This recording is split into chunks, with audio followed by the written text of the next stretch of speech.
I'm 50 years old, and I'm tired of carrying trays and running and getting up at 4 o'clock in the morning, and tired of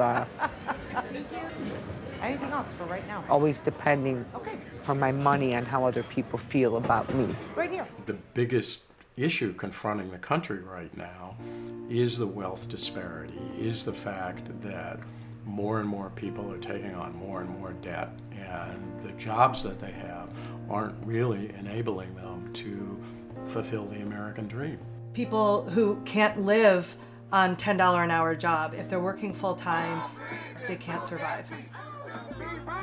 It's a lot of collaboration. That's kind of our MO here at Cartemquin. We first decided, let's start breaking that down. Let's start getting ourselves the kind of research and expertise we need to figure out what are the aspects of that haven't been covered as much, that will really reveal the most complexities for a viewer. So we had a couple of story summits where we brought in journalists, academics, advocates working on issues around low-wage work.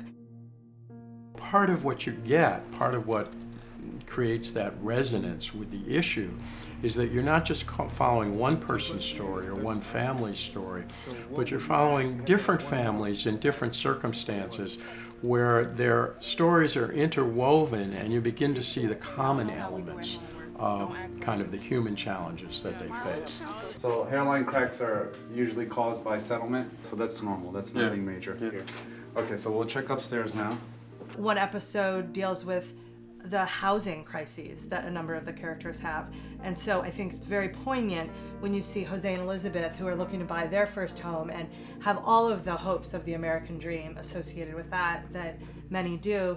And then Percy and Bev, who are in their 60s, edging towards retirement and very worried that they'll lose their home and wondering, was it worth it? Is it worth it to try and hold on to this home? Teasing out those differences between these subjects' relationships to the question of home helped us get at something about their hopes and dreams. So you want to put it in a larger context. You want to figure out what are the few facts and figures that people need to know so they can understand the consequences of maybe only making $7.95 an hour. In Silicon Valley, there had been so much attention paid to the economic drivers of that technology industry, but not a lot of attention paid to the service sector that supports that entire economic system out there. So we were introduced to Hilton, who was working in the cafeteria at Google, in addition to another full-time job, while he was living in a garage in a trailer park with no bathrooms and no running water. He said go. Oh, you talking about be a cheerleader. Go to Maya, go to Maya. I, Jose. Hi, Jose. Take you, Elizabeth. Take you, Elizabeth.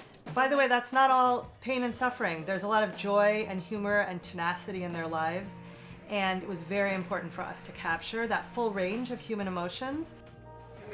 Happy birthday! And here's your whistle for when you're falling and you can't get up. And I think it's a real credit to the whole team, the directors, the editors, everyone, that these are very three-dimensional human portraits. I do have this kind of core belief that everybody's story has the potential to be emotional, to be human, to be a moving, interesting story if you can get deep enough into it and stick with it enough.